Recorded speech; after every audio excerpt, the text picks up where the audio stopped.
안녕하세요. 마음을 분석하는 남자, 마음 분석가 선생 에녹입니다. 여기는 중국 산동성 칭다오입니다. 오늘 여러분께 드리고 싶은 이야기는요, 많은 부모님들이 자녀 교육에 대해서 굉장히 많이 신경을 쓰시기도 하지만 굉장히 모르시고 계시는 것이 있어서 그것들을 좀 말씀을 드리고 싶습니다. 저한테 문의가 많이 와요. 제 중국 웨이신 위챗에 지금 7,000명 가까운 그 친구 추가가 지금 되어 있습니다. 또 계속해서 추가가 지금 들어오고 있는데요. 원래 이 추가는 5,000명 이상이 넘을 수가 없습니다. 근데 어떻게 저만 그런 특혜를 받는지 모르겠지만 어쨌든 넘어지더라고요. 근데 넘어지지만 그 5,000명까지만 제 그 모멘트, 제 갤러리라든가 이제 이런 것들을 볼 수가 있죠. 근데 5,000명 이상은 그냥 이렇게 톡만, 이렇게 챗만 할 수 있는 그런 분들이고, 그래서 제가 이제 그 방을 만들죠. 그 방도 이제 500명이 넘으면 또 안 돼요. 그래서 이제 500명이 되는 방을 또 제가 한 50여 개를 또 이렇게 가지고 있고요. 한 30여 개 되는구나. 그 미치지 못하는 방들이 또 여러 개가 있고, 그래서 이제 그렇게 운영을 하고 있는데, 그래서 이제 저를 알릴 수 있는 어떤 도구가 그렇게 마련이 되어서 저한테 이제 수시로 상담 문의가 옵니다. 자녀 문제로 많은 분들이 한 70, 80% 거의 자녀 문제인 것 같아요. 전화 연락이 와서 우리 애가 어떤 문제가 있습니다. 또 어떤 어려움이 있습니다. 이런 거는 어떻게 해야 되나요? 뭐 도와주세요. 뭐 등등등. 자, 그러면 제가 가장 먼저 부모님한테 여쭤보는 게 뭐냐면요.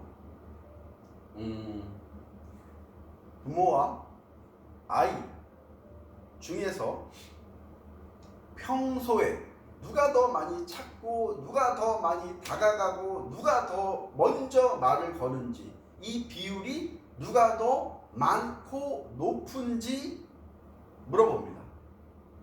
이게 바로 소통의 비율이라는 거거든요. 그러면 보통 부모님들이 높아요. 근데 나이가 어리면 어릴수록, 그러니까 뭐 초등학교 들어가기 전 아이, 그 전에 아이면 알수록 아이가 높거나 같거나, 그리고 초등학교를 들어가면은 부모가 높아지고 아이가 현저히 낮아지죠. 중고등학교 되면은 부모가 거의 높고 아이는 굉장히 낮죠. 이 소통의 비율을 이제 10으로 봤을 때 5대 5냐, 9대 1이냐, 1대 9냐, 그런 것들을 저는 이제 확인을 합니다. 확인을 해보면요, 100% 누구의 문제인지 또 그 상황이 어떤 상황인지 알 수가 있습니다. 자, 예를 들어서 이 소통의 비율이 부모가 높다, 5 이상, 뭐 9대 1이다, 부모가 9, 아이가 1이다. 그러면요, 이거는 이거 지금 소통의 비율이잖아요. 소통이 아니라 이거는 부모가 잔소리를 하고 있는 거예요. 부모가 높은데 이게 어떻게 소통이 되겠어요? 잔소리가 되는 거죠. 잔소리 들으면 행복할까요? 막 힘이 솟을까요? 아이가 점점 더 마음의 문을 닫고 반항적으로 변하겠죠. 소통의 비율이 부모가 높으면 높을수록 말이죠. 그럼 같으면 어떠냐? 같으면요, 내가 방어적으로 필요한 말만 요구를 하는 거예요. 눈치를 보거나 눈치를 보는 소통이나 아니면 내가 필요로 하는 소통만 하게 되는 거죠. 근데 아이가 만약에 9, 엄마가 1이 되어버리잖아요. 그러면 아이는 자기의 능력, 또 자기의 어떤 창의성, 자기의 어떤 학습적 능력, 많은 부분들을 밖으로 표출해낼 수가 있죠. 자, 그런데 아이가 구라는 건요, 부모가 그만큼 그 소통을 잘 맞춰주고 있다는 거예요. 잘 맞춰준다는 건 뭐냐면 아이가 스스로 생각하고 판단하고 결정하고 책임질 수 있는 그런 소통을 하고 계신다는 거죠. 그러면 아이는 생각에 독립을 하게 되고 자기의 것에 대해서 자존감을 가지고 아주 잘 헤쳐나가죠. 자, 그런데 반대로 부모가 구가 되면은 아이는 피해망상 구조, 그 틀을 만들어서 나가지 않으려고 하죠. 근데 이게 소통의 비율이요, 아이들은 태어나면서 9예요. 근데 이게 점점점 아이가 나이가 들면서 점점점 내려오죠. 초등학교 정도 되면 이제 맞춰지면서 이제 중고등학교 되면 이제 부모가 완전히 올라가는 거죠. 그러니까 청소년 아이들이 부모하고 대화를 안 하는 거예요.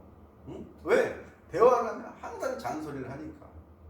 그 잔소리 가운데 항상 아이한테 정답을 주기 때문에. 제가 말씀드렸죠? 초등학교 기준에서 그 이전은 정답을 줘야 되고 그 이후는 절대 정답을 주지 말라고. 자녀와의 그 소통 가운데서 말이죠. 그래서 저는 항상 이 소통의 비율을 항상 물어보는 거죠. 부모가 높으면 이건 잔소리, 아이가 높으면 이건 정상적인 소통. 그래서 그 상담 문의 오는 대부분 부모님들한테 여쭤보면은 아이가 다행히 뭐 7대3이나 6대3면 빨리 오시라 그래요. 그거 더 내려가기 전에 빨리 오시라고. 더 내려가면 위험해지거든요. 그러면 빨리 제가 이렇게 처방을 해드려도 효과가 굉장히 좋아요. 그런데 부모가 거의 8이나 7, 8, 9, 아이가 이런 3, 뭐 이 정도면요 굉장히 힘듭니다. 엄마가 이걸 고치기가, 부모가 이걸 고치기가 굉장히 힘들어요. 자기의 이 생각이 너무너무 크거든요. 그러니까 아이는 그 생각에 눌려서 자기의 생각을 포기하면서 사는 거죠. 왜? 부모 눈치 보기가 바쁘니까. 그래서 이 일본은 히치코모리라고, 은둔형 외톨이라고, 그냥 집에서 소통의 비율이 아주 낮은 거예요.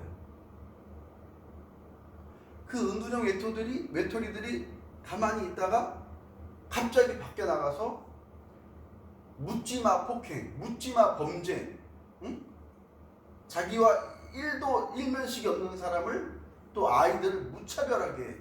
일본에는 그게 아주 심각한 히치코모리의 어떤 사건들이 굉장히 많이 일어나지 않습니까?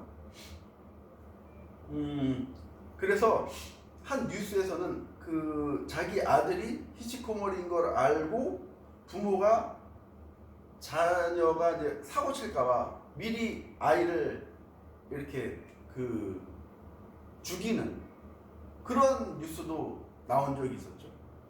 그래서 이 소통의 비율, 부모 자식 간에 정말 건강하려면요, 소통의 비율이 부모가 낮아요. 1이 돼야 돼요. 아이가 항상 9가 돼야 돼요.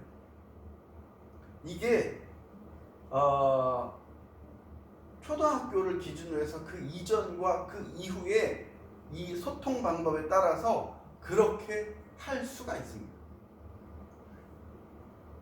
근데 그 소통 방법을 모르면 부모님은 항상 점점점 높아져 갈 수밖에 없어요.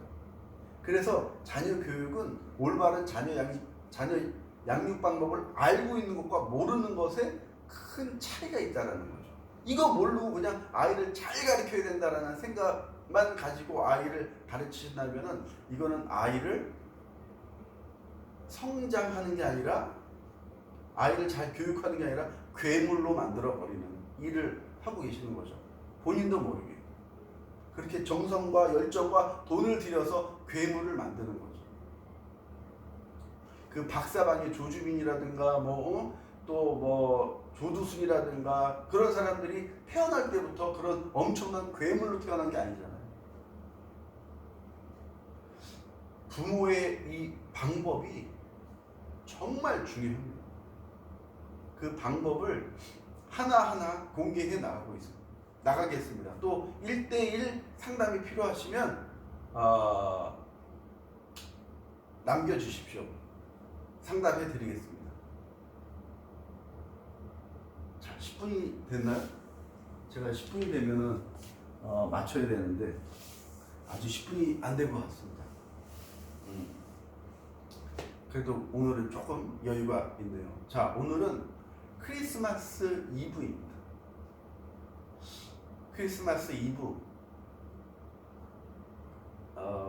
행복한 시간을 보내고 계시나요? 한국은 점점 코로나19로 점점 압박과 그 스트레스와 이 수치가 점점점 높아져 가고 있는 것 같아요.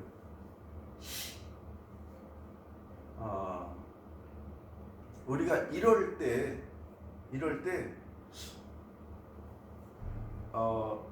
작지만 별거 아니지만은 내 주위 사람들에게 감동을 줄 수 있는 그런 일들을, 그런 이벤트를 한번 좀 만들어 보면 어떨까? 저는 백신이 여기저기서 많이 만들어지고 있지만 그 백신보다 훨씬 더 효력이 있는 그 다이돌핀이라고 혹시 들어보셨나요?